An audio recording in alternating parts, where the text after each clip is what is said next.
Welcome to the Black Sparrow Media Internet Broadcast Network.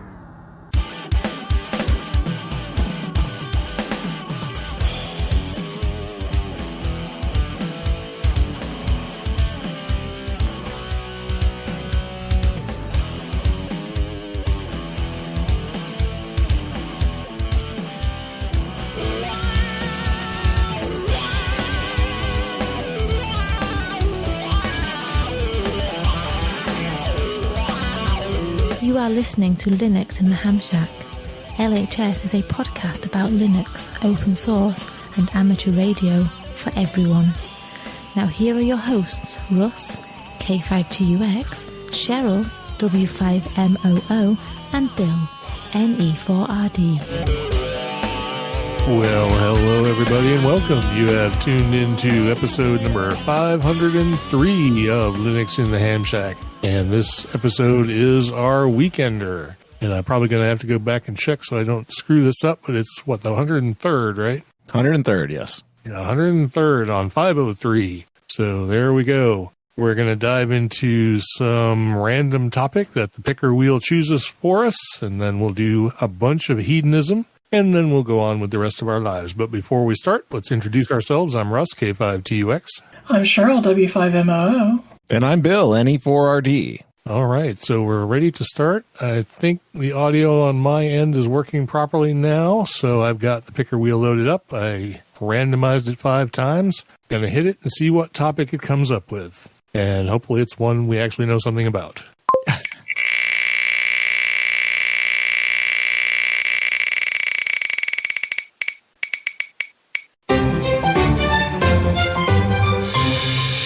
All right, this is one I threw in, so it's going to be interesting to see where this goes. It's Sentimental Journey, Earth's Best Places. And I put this in there as basically like, where have you been that has just been a magical place on planet Earth and why kind of thing. So I don't know how we want to start with this. I'll let Bill take something because why do I have to go first? Oh my gosh. Well, I mean, boy, because basically I'm making you go first because I can't think of anything right off the top of my head. Yeah. You've been to more places than I have too, so yeah. Oh geez.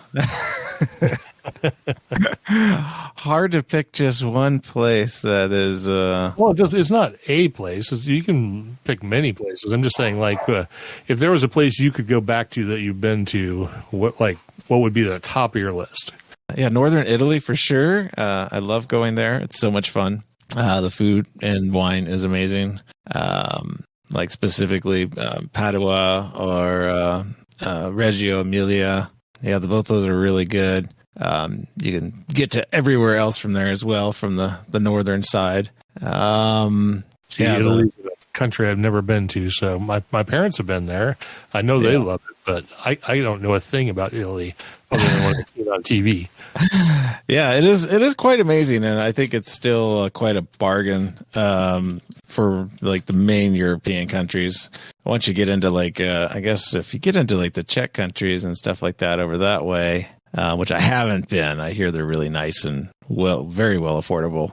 But I really liked Italy. I would like to go back to Korea again, South Korea. But no North Korea? What's wrong with you? Yeah, no North Korea.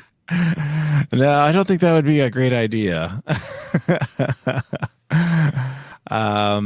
Yeah, I was there a long time ago now, but they also have cherry blossoms kind of thing going on, and we were there when they were all blooming, so that was really cool, and it's kind of an interesting place that I definitely did not get to spend enough time in.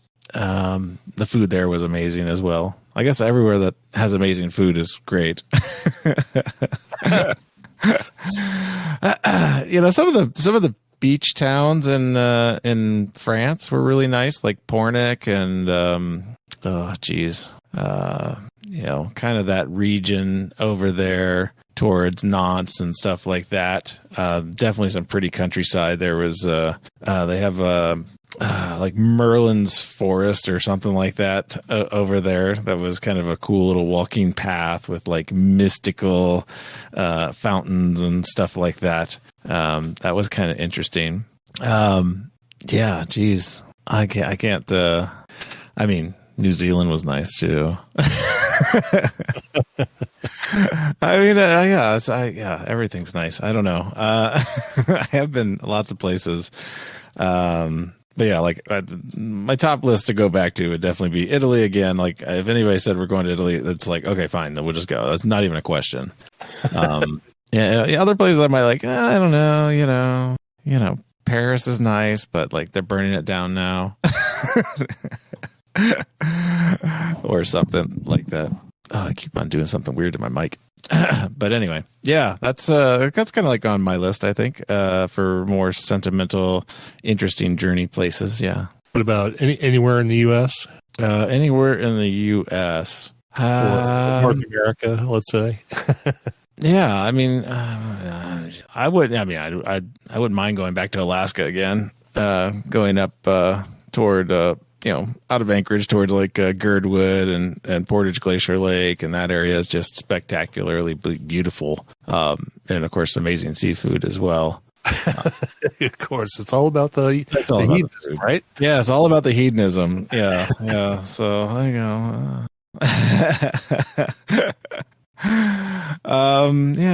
Yeah.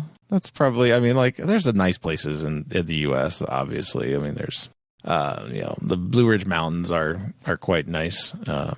Did some hiking up there. The Great Smoky Mountains, and of course, all the stuff around here is really cool too. Like hiking in the Beartooth is amazing. Hiking in the national parks, Glacier and Yellowstone is quite amazing. Should be interesting to hit some of those hikes now that we've had the flooding from last year that sort of washed out some of the more trotted paths and stuff like that.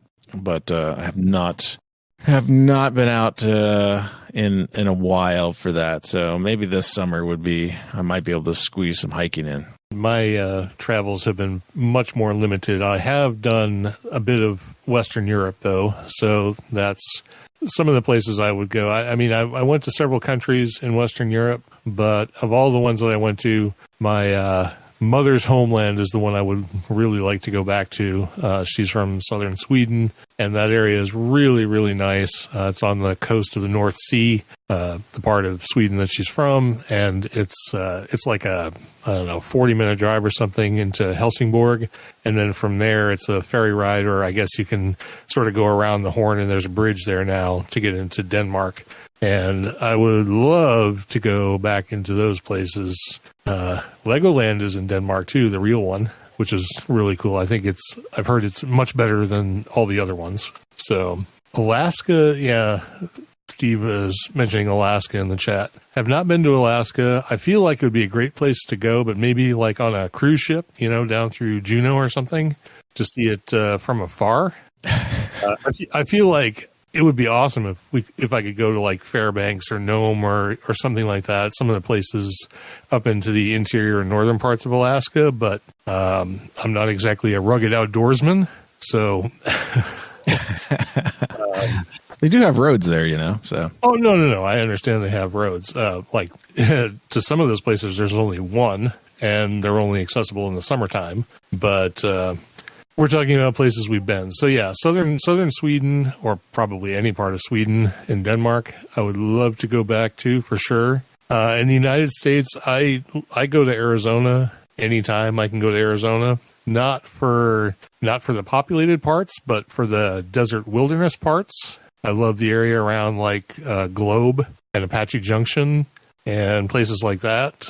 The area sort of southwest of Phoenix, not towards Tucson, but the other way, headed towards California, Gila Bend, and all of that great open desert nothingness. Love all that stuff out there. Big sucker for the desert anyway. Where else? The most nostalgic place is a weird one probably for being nostalgic, but it was really the first place I ever traveled to. and it just carries a lot of weight in memory for me. And that's west coast of Florida, like Siesta Key and Treasure Island, places like that. Oh, yeah. I've been back to them since, and they don't have the luster they did. But the fond memories of my youth still follow that area. So I think Cheryl was with me one time, and we drove out there, and I had like to take a 5-minute diversion just to get out of the car and go into the ocean, or to the Gulf, I should say. It's not really the ocean there, but I love that part of Western Florida, and I was thinking of moving down there, but I'm kind of glad I didn't at this point. So Florida's a little weird these days. So It's always been weird. well, that's true. It's always been a little weird. Seems like it's gotten worse, though. The other parts of Western Europe, I think they were great, like Germany and France and Liechtenstein and some of the other places. But that's really the whole pool I have to pull from. I've been to a few places in Canada as well, but they just they don't hold the big nostalgia, the big memory trip for me as the places I mentioned. So let's see what Cheryl is going to say on this. I think she's the least traveled of the three of us, but she must have someplace she wants to remember or go back to. I have traveled most of the United States, or at least the southern part of the United States. And there's been other little side trips to, New Hampshire and things like that. I think of the travels that I've made, the things that stand out the most was our trip to Niagara Falls. I would like to go back in the summer when the snow is not butt deep. That was not my favorite part of that trip. I'm a huge Mickey Mouse fan, so Disney World, of course. Although the first time we went to Disney World was much more memorable than the second time, because the second time I kept getting stuck on rides and stuff because they break down. So that did not leave a nice memory in my book.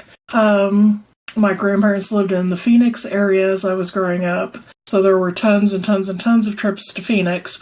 I do not like Phoenix the way Russ does. I like Phoenix in the winter because it's warm, but that's about it. And other than that, let's see here. I really like San Antonio. That's a favorite place that I like to go to. Not terribly wheelchair accessible, but going down along the Riverwalk is kind of fun. And other than that, I don't know. There's some local places like Eureka Springs, Arkansas, that's really pretty. And Branson, Missouri, of course, has a ton of memories, tied to it. But other than that, I don't know. Chicago was kind of fun in its own quirky little way, but I can't think of anything that just really stands out. So yeah, we've been to Chicago a few times for various reasons, and it's always been interesting. I mean, it's quite a city, especially if you sort of get down into it in the areas like west and north of downtown, and just kind of get into the neighborhoods and stuff. It's a really interesting city, but I haven't really spent enough time there to be nostalgic about Chicago, unfortunately. I'm sure we'll make a trip up there. It's only what, 8 hours away, 7.5, 8 hours away, something like that from here. So not a huge journey to get up to Chicago if there's ever a reason. There's always great memories tied to Trotwood and Hara Arena. I don't have a lot of nostalgia about Dayton. No, not any nostalgia. Just some memories that. Yeah, Dayton, Ohio would not be part of my sentimental journey. No. Yeah, no, that's not to say there aren't memories, because there certainly are. But flooding toilets, caving in ceilings, all the best things in life, right? Steve, we need to drop him a line if we ever get back out to Arizona. So we definitely, if we ever go out that way again, which I'm going to try and make a point to at some point. I mean, I do love the trip out there. The trip from here to Phoenix is one of my favorite places to drive through, even though most people would probably find it tedious. But going down through Oklahoma and across 40 and down into, like getting into the area around Winslow and then going down off the Mogollon Rim on whatever road I took was like 377 or something, from Holbrook down into Payson, I think, and then into Phoenix, sort of not the probably more direct but less traveled path. And there was like an elk forest through there and lots of hills and of course desert, and it was a fantastic drive, and I would definitely do that again. So another yeah, was Albuquerque. Well, yes, I forgot about Albuquerque. That is sort of in the middle there. So yeah. Well, yeah, but my fond memory of that was the Balloon Fiesta. Because that was, early mornings, late nights, but actually being there for that was extremely cool. So yeah, we did that little trip through Albuquerque and up into Taos and stuff like that, and yeah. But see, that's sort of the landscape I love anyway. So that trip through Albuquerque and northern New Mexico was fantastic as well. But we only did that once. We'll have to go back out for the Fiesta again. All right. Well, I think that about covers it. So I need to get to more places, I think, is what the crux of that is. So that I can be nostalgic about. See, I wax nostalgic about places I've never been, because all the places that I feel like would be the most cool places to go and to remember are the places I haven't been yet. So I guess, we'll find out if we ever get there whether my future memory of them is as good as the actual place. So, because I haven't even been to Great Britain, any part of it, and I really want to, like, more than anything. So yeah, it's pretty fun. But I mean, I try not to go there. Yeah, and after spending so long in Ireland, I figure I'm probably good for a while with that. I wish I were sick of something like that. Yeah. But I've been to the UK, I don't know, 3 or 4 times. It's always fun.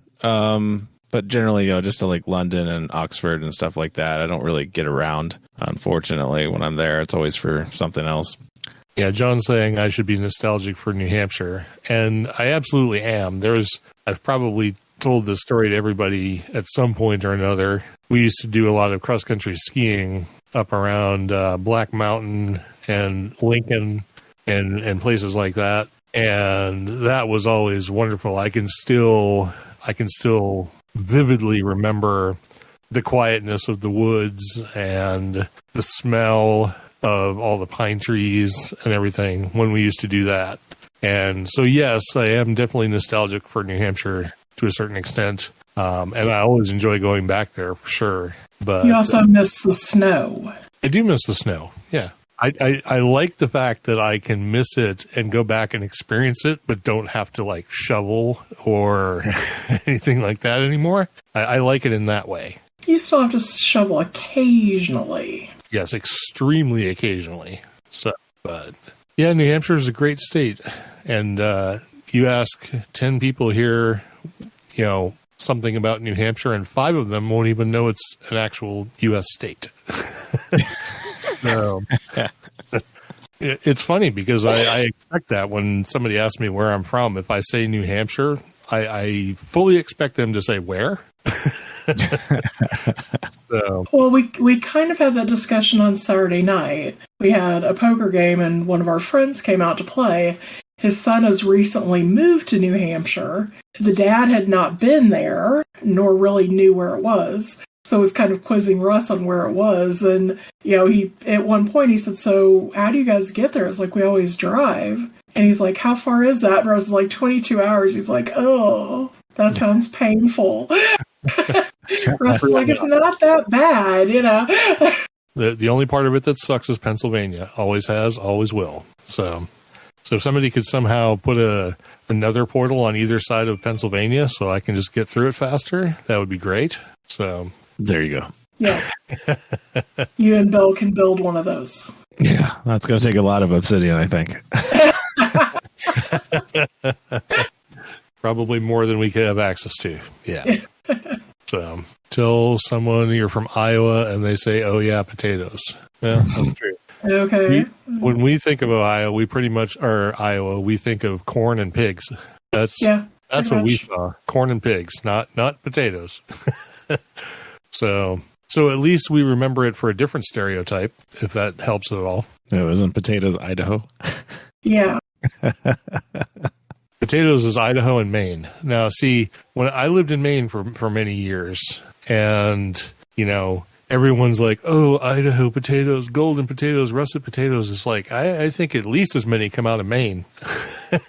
There was infrastructure in Maine that actually affected the school year. The high schoolers would go to school 2 weeks early, like in mid-August, during the school year, because they would get 2 weeks off for potato harvest, so they could work the harvesters and stuff. That's how much of a economic impact potatoes were on northern Maine. So lots of potatoes up there. But yeah, pigs and corn. That's Iowa. So all right, anything else to add to this, or are we going to move on to some hedonism? I'm good. Yeah, I'm fine.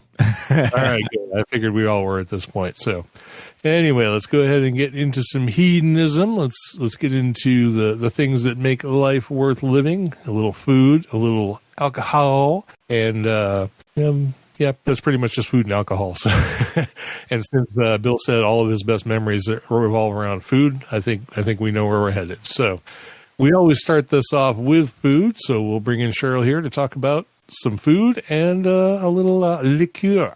Okay. So for my recipe corner this time, since it's pretty close to Easter, I picked something that's typically tied to Easter.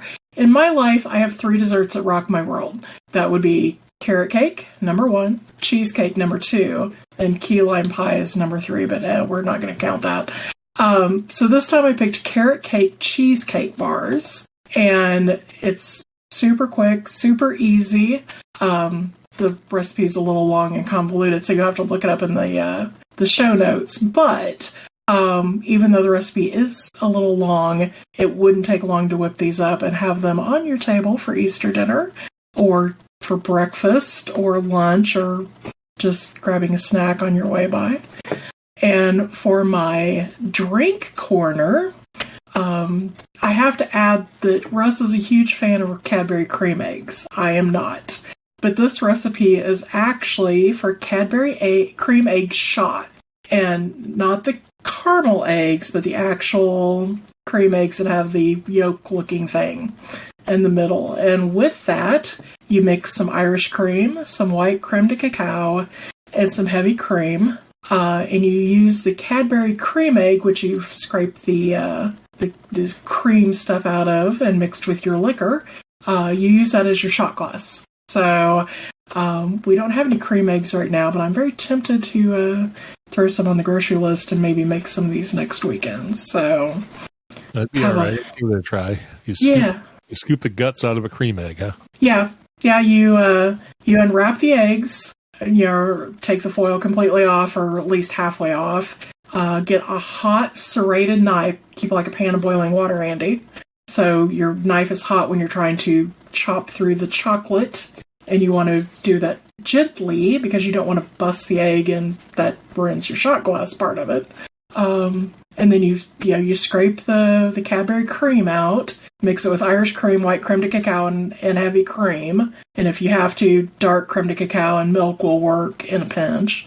But you mix that up good in a shaker and dump it back in your eggs. And your eggs are your shot glass, and you've got all the yummy goodness down inside of them. So, and I guess you could always use the strawberry or caramel Irish cream instead of just regular Irish cream. So, bumps it up a little bit. Yeah, sounds like something you want to have when you have a serious sweet tooth. Yeah. Yeah, probably so. All right, it does sound interesting, though. I probably wouldn't have more than 1 or 2 of those because they sound like sugar overloads. There's nothing worse than being hopped up on sugar and drunk. So, yeah, well, gotta do what you gotta do. I would say 1 would be my limit if I could get through it. Yeah. Yeah, I'd probably do the same. So it's a lot of effort for 1 shot glass.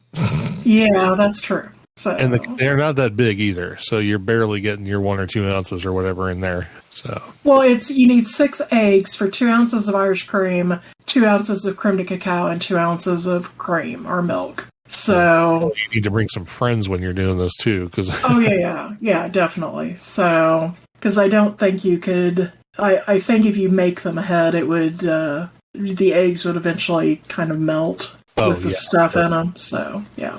Plus, they just melt in your hands anyway. So you're right. Yeah, I would think it'd be better to keep at least half of the foil on them, so that way you got a little protection. So I agree 100%. All right, so moving on to some more sweetness, I'm stepping away from whiskey this week to review some rum. So this is the Kirk and Sweeney, which I clearly mistyped in the Etherpad, Kirk and Sweeney Gran Reserva rum. And I got some information off of the Kirk and Sweeney website. It says, handcrafted in the Dominican Republic, this rum adheres to the very strict regulations to be called Dominican rum. The process begins with hand-harvested high-quality sugarcane that is pure. The byproduct of the sugarcane, blackstrap molasses, is then carefully fermented and distilled. The rum is then aged in a variety of American and French oak barrels, with the distiller conducting various steps of dumping, blending, and rebarreling through the years. The final blend is a selection of variously aged rums between 5 and 20 years, painstakingly hand-selected. This is indeed a rum well worth pursuing. It delivers an intriguing range of aromas from intense vanillas to faint notes of sherry and raisins, all built upon a notable undercurrent of roasted cane sugars. So, yeah. There was also a bit in the blurb about the fact that Kirk and Sweeney was the name of a rum runner, an illicit boat that used to ferry illegal rum out of the Dominican Republic, and it was eventually caught and put into service by the Coast Guard as the USS Chase. So, but it was totally decommissioned in the 40s. So a little bit of an interesting story there, and I will say right off the top that the story of this rum is much more interesting than the rum itself. So, which is pretty sad because I've had some really good rum, and I was hoping for a lot out of this bottle. It's a really cool bottle. I will say that the cork is super annoying to get in and out of the bottle. It's just like a true cork, but because the bottle has a wide mouth, once you put the cork in it, it's very hard to get back out when you want to. So just keep that in mind. So some details on this. It's made of 100% cane sugar, obviously, as rum needs to be. It's bottled at 80 proof or 40%. It does come from the Dominican Republic. It's a reddish amber color because of the age of some of the rums in it, which can be up to 20 years.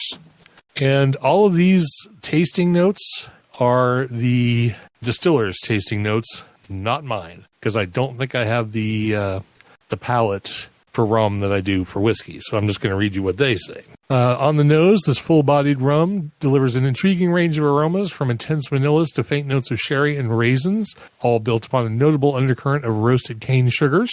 Yeah, I agree with that. On the taste, expert blending comes to life, which I wouldn't know that because I have no idea how it's made. But it comes to life with the first taste, revealing a deep vanilla flavor, followed by dried fruit, nutmeg, cinnamon spice, and a hint of oak. And I'm going to take another sip right now to see if I agree with that. I would put the oak a little further to the front in this list, but I'd say overall, it's pretty accurate. And finally, on the finish, smooth all the way through, this rum unwinds with a gently wavering sensation of oak, sherry, and raisin. And yeah, I'm going to go. I can agree with that to as much as I would with anything. Oh man, I just pushed the cork down. It's going to suck to get that back out. Didn't heed your own warning. I did not heed my own warning. The thing that I would say is that all of these flavors are sort of as they describe. What they don't say is it doesn't come off as a good combination. I have had lots of other liquors, like some Spanish brandies, some Portuguese rum, and some other beverages that have similar notes and hints to them that are overall much better. And for the age of this, I was hoping for more. It's not terribly sweet. It's definitely on the dry side, even though it's made from sugar. And I did not find it particularly interesting, especially at $50 for a bottle of rum. So unfortunately, I'm going to have to give it a pretty low rating, which I set at 81. So this particular rum, unless you just like a real wine, wine and dry sherry finished liqueur, this may be right up your alley, but it's not at mine. So I can't recommend it, but somebody else might give it a shot. I find there's a lot of other rums that are better than this. So I guess I'm just going to leave it at that, and we're going to move over to Bill, who has a rye to talk about. Yeah, I picked this up, about a week or so ago. It happened to be on sale, so I was like, okay.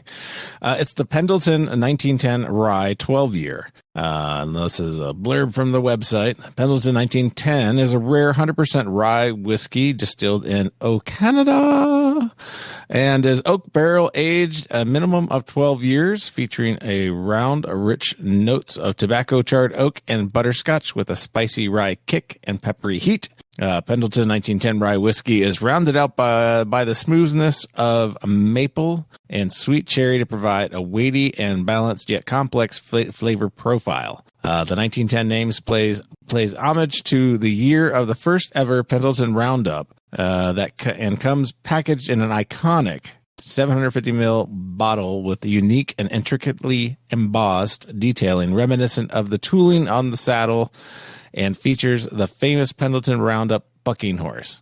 It's a work of art sure to be a favorite in any connoisseur's spirit collection.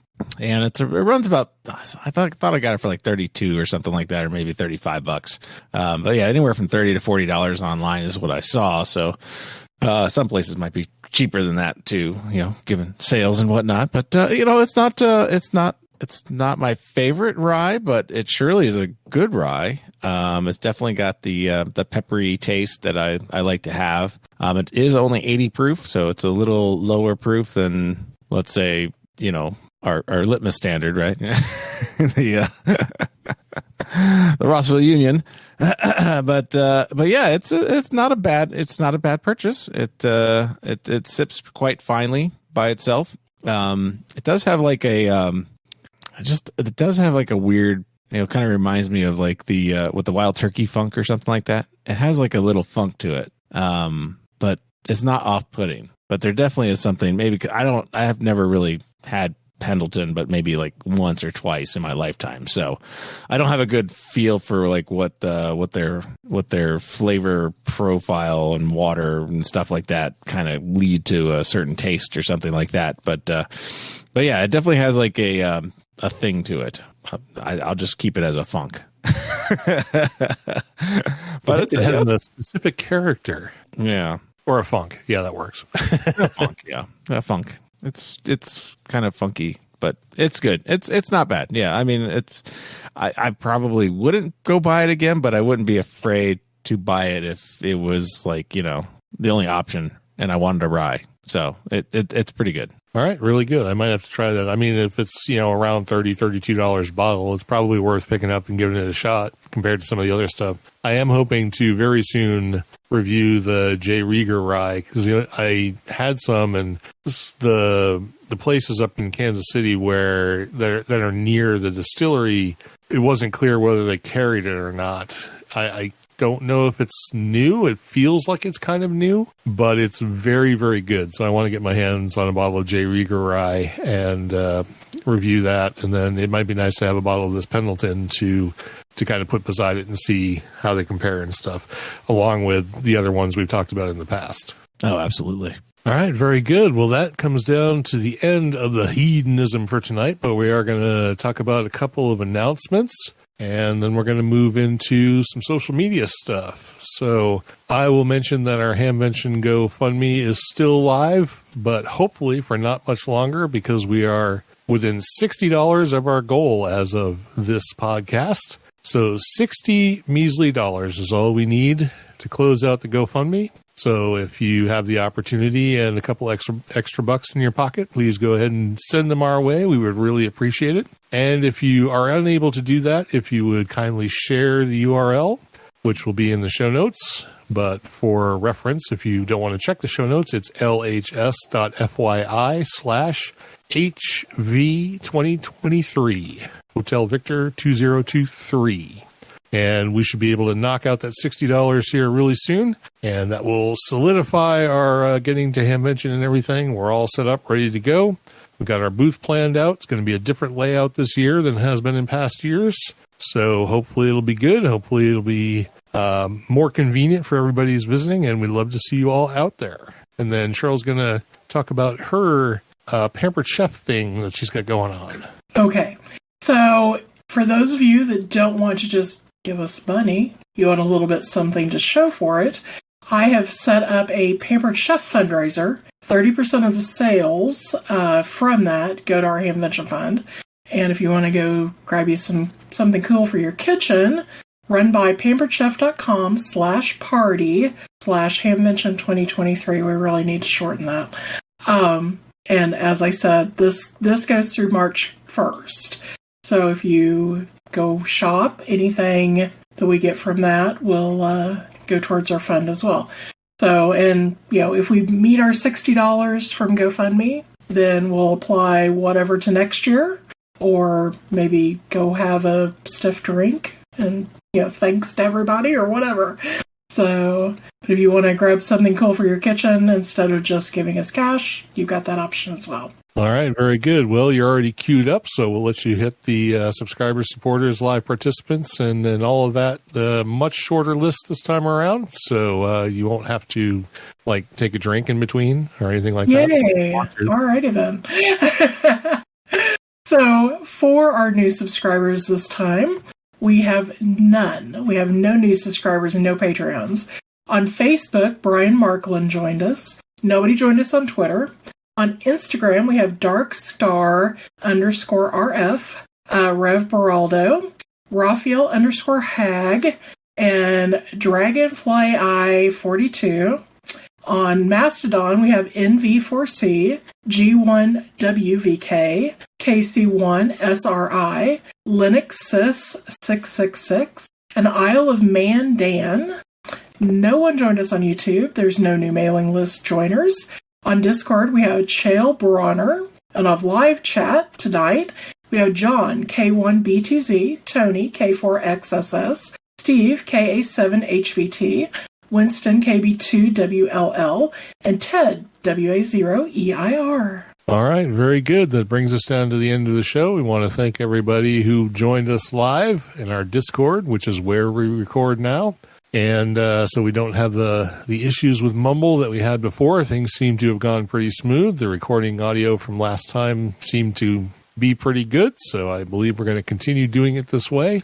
And with that, let's go ahead and wrap up and get on out of here and let you get on with the business of your day or evening or whatever it is. And we hope you have a great week until we hit the deep dive next time around. So thanks, everybody. We'll talk to you soon. This has been episode number 503, the 103rd edition of The Weekender. I'm Russ, K5TUX. I'm Cheryl, W5MOO. And I'm Bill, NE4RD 73.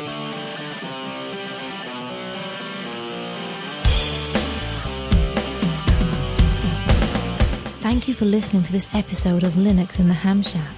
LHS is a community-sponsored podcast. Our website is located at lhspodcast.info. You can support the podcast by visiting the LHS Patreon page at patreon.com/LHS Podcast or by using the contribute list on the homepage. We have a presence on Discord, Facebook, IRC, Twitter and YouTube. You can also drop us an email at info@lhspodcast.info or leave us a voicemail at 1-909-LHS-SHOW. That's 1-909-547-7469. Visit the online LHS merchandise store at shop.lhspodcast.info for fun and fashionable show-themed merchandise. Until next time, remember to always heed your hedonism.